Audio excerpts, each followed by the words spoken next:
ক্লাসে তোমাদেরকে আবার স্বাগত জানাই। আজকে আমরা নিটের কিছু ইম্পর্টেন্ট কনসেপশন এবং ফর্মুলা রিলেটেড কোশ্চেন করব। এটা আমরা ওভারঅল সিলেবাসের উপর থেকে বেছে নিয়েছি। এই ক্লাসগুলোতে আমরা পরবর্তী যে ক্লাসগুলো আনবো নিট আসা পর্যন্ত গোটা সিলেবাসের উপর থেকে যে ফর্মুলাগুলো আমার ইম্পর্টেন্ট বলে মনে হবে সেই ফর্মুলাগুলোকেই তোমাদেরকে আজকে থেকে প্র্যাকটিস করানো হবে। প্রথম কোশ্চেন দেখো, the magnetic energy stored in an inductor of inductance 4 microhenry carrying a current 2 ampere। তোমাকে ম্যাগনেটিক এনার্জি বার করতে হবে। তাহলে এখানে সবথেকে ইম্পর্টেন্ট ফর্মুলা এটা একটা অত্যন্ত গুরুত্বপূর্ণ ফর্মুলা, E সমান half L I square. L is a inductance. তাহলে এখানে তোমাকে কি বলে দিয়েছে, L এর ভ্যালু বলে দিয়েছে 4 মাইক্রোহেনরি, কারেন্ট তোমাকে বলে দিয়েছে 2 অ্যাম্পিয়ার। তাহলে জাস্ট এই ফর্মুলার ইউজটাকে তোমাকে করতে হবে। তাহলে energy E is equal to half into 4 into 10 to the power minus 6 2 into 2, তার মানে হয়ে গেল কত 8 into 10 to the power minus 6, তার মানে হয়ে গেল 8 micro joule. Option C is the correct answer. Option C is the correct answer. তাহলে এই ফর্মুলাটাকে তুমি মাথাতে রাখবে নিটের জন্য। নেক্সট কোশ্চেন দেখো, তোমরা স্টাডি করব। তোমরা দেখছো ফিজিক্যাল ডিজিটাল ক্লাস। এবার আমরা পরের কোশ্চেন নিয়ে আলোচনা করব। এটাও একটা অত্যন্ত গুরুত্বপূর্ণ কনসেপশন, তোমরা ভালো করে এসিটা পড়ে নেবে নিট দিতে যাওয়ার আগে। এলসিআর এর কোশ্চেন অত্যন্ত গুরুত্বপূর্ণ কোশ্চেন নিট দিতে যাওয়ার জন্য।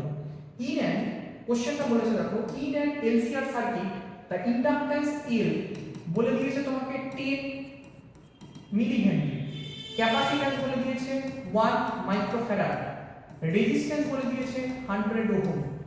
The frequency at which resonance occur, resonance এর লজিক কি, রেজোনেন্সের সময় এইটা তুমি মাথাতে রাখবে, সার্কিট পিওরলি রেজিস্টিভ হবে।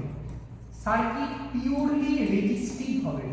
পিওরলি রেজিস্টিভ সার্কিট মানে তুমি একটু জেড মানে জেনে নাও। জেড মানে হচ্ছে ইম্পিডেন্স, ইম্পিডেন্স মানে হচ্ছে R square plus omega L minus 1 by omega C তার হোল স্কয়ার আন্ডাররুট। এটা হচ্ছে জেড এর ভ্যালু, জেড কে আমরা ইম্পিডেন্স বলি। তার মানে এই টার্মটা 0 হয়ে যাবে, অর্থাৎ omega L is equal to হয়ে যাবে 1 বাই ওমেগা সি, অর্থাৎ ওমেগা স্কয়ারের value 1 by L C. Omega মানে হয়ে গেল আন্ডাররুট এল সি। এবার তোমাকে কোশ্চেনে ফ্রিকোয়েন্সি ইউনিট দেখো হার্টজে বলেছে, আবার রেড পার সেকেন্ডেও বলেছে। তাহলে যদি আমি এফ বার করি তাহলে এটা হয়ে যাবে 1 বাই 2 পাই আন্ডাররুট এলসি। তাহলে এখানে রেজিস্ট্যান্সের কোনো ডেটা তোমার কাছে ইম্পর্টেন্ট না। তাহলে আমি কি করব, এবার ফর্মুলাটাকে ডিরাইভ করে এই বেসিক ডেটাগুলোকে বসানোর চেষ্টা করব। দেখো বেসিক ডেটা যখন আমি বসাতে চাইছি, প্রথমেই তোমাকে বার করে নিতে হবে কি, যে ভ্যালুগুলো কত। তাহলে f সমান সমান 1 বাই 2 পাই আন্ডাররুট এল সি। এল এর ভ্যালু তোমাকে বলে দিয়েছে 10 into 10 to the power minus 3, যেহেতু মাইক্রো আছে এই মিলি আছে, মিলি এম। সি 1 মাইক্রোফ্যারাড, তাহলে 1 into 10 to the power minus 6, তাহলে 1 বাই 2 পাই। এখানে রুটের ভিতরে দেখো -6 -3 মানে কত, -9। 10 একটা এলিমিনেট হয়ে গেল, তাহলে 10 টু দি পাওয়ার -8। রুটের বাইরে হয়ে গেল 10 টু দি পাওয়ার -4। এবার তোমাকে মেলাতে হবে। একটা জিনিস ভালো করে মাথাতে রাখবে, এই যে এই ফর্মটা দেখছো 1 বাই 2 পাই, তুমি যদি বোথ সাইডে পাই দিয়ে মাল্টিপ্লিকেশন করো তাহলে নিচে হয়ে গেল পাই স্কয়ার। আমরা এটা টার্গেট করি সব সময়। 10 টু দি পাওয়ার 4 এটাকে আমি লিখতে পারি 10 ইনটু 10 টু দি পাওয়ার 3। তাহলে এবার তুমি দেখো এই পাই স্কয়ারের ভ্যালু মোটামুটি 10, তাহলে পাই স্কয়ারকে 10 এর সাথে কেটে দেওয়া যায়। তাহলে হয়ে গেল কত 10 টু দি পাওয়ার 3, নিচে হয়ে গেছে পাই বাই 2। যে পাই বাই 2, পাই এর ভ্যালু কত 3.14, 2 10 টু দি পাওয়ার 3। তার মানে এখান থেকে মোটামুটি এদিকে হচ্ছে 2 এর থেকে 2.5 1.57, এটা 10 টু দি পাওয়ার 3 মানে কিলো হার্টজ। তার মানে মোটামুটি option C 1.59 kilo hertz. This is the answer. Next question important দেখো, এটা আমরা ইলেকট্রোস্ট্যাটিক্স এর কোশ্চেন তুলেছি। An electric dipole is placed at an angle 30 degree. Theta তোমাকে বলে দিয়েছে 30 ডিগ্রি।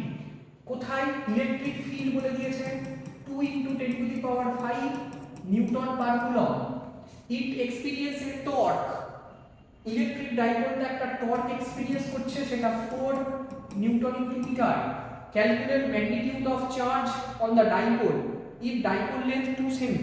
আমরা জানি p যদি ডাইপোল মোমেন্ট হয় তাকে আমরা qd এরকম করে লিখতে পারি।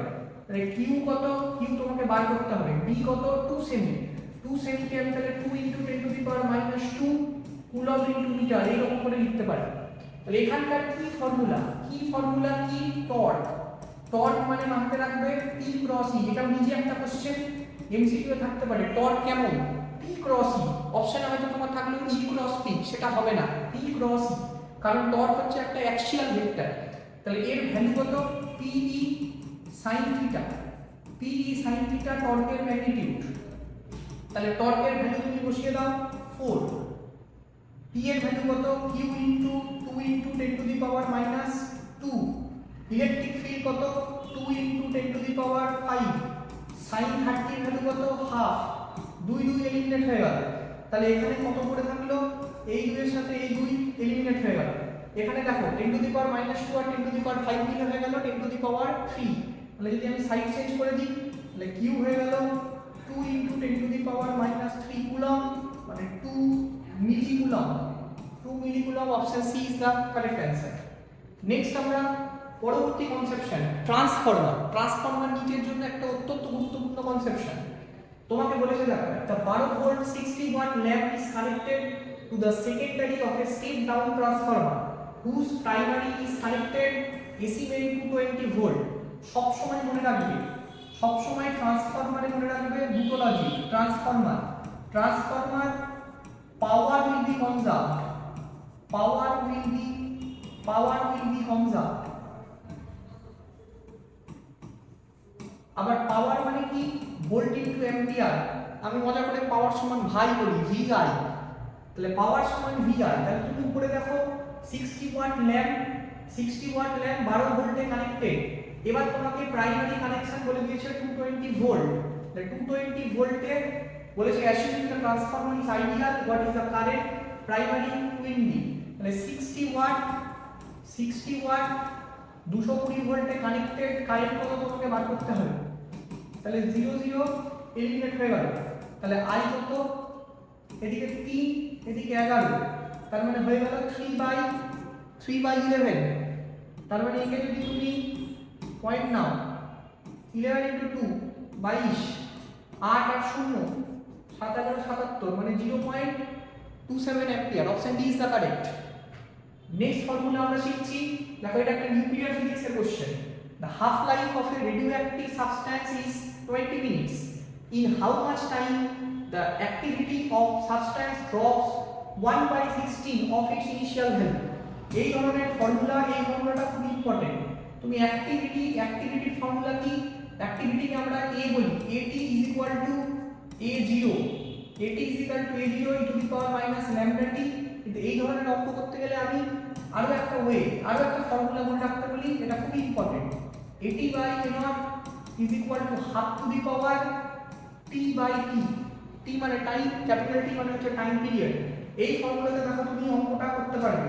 কি করে করবে, তোমাকে 116 বলে দিয়েছে, তাহলে this is 116 is equal to half T/T। T 20 হচ্ছে ওর টাইম পিরিয়ড। তাহলে এটা আমি লিখতে পারি half to the power 4, this is half to the power T/20। তার মানে 4 is equal to হয়ে গেল কত, T/20। তার মানে টাইম ইজ ইকুয়াল টু কত, 80 minute is the correct answer. 80 minute is the correct answer. এই হলো আজকে আমাদের টপ 5টা কনসেপশন। কেমন লাগলো ভিডিওটা জানিও। এই ধরনের ভিডিও পেতে অবশ্যই আমার চ্যানেলটিকে সাবস্ক্রাইব করুন। After all, thanks for watching.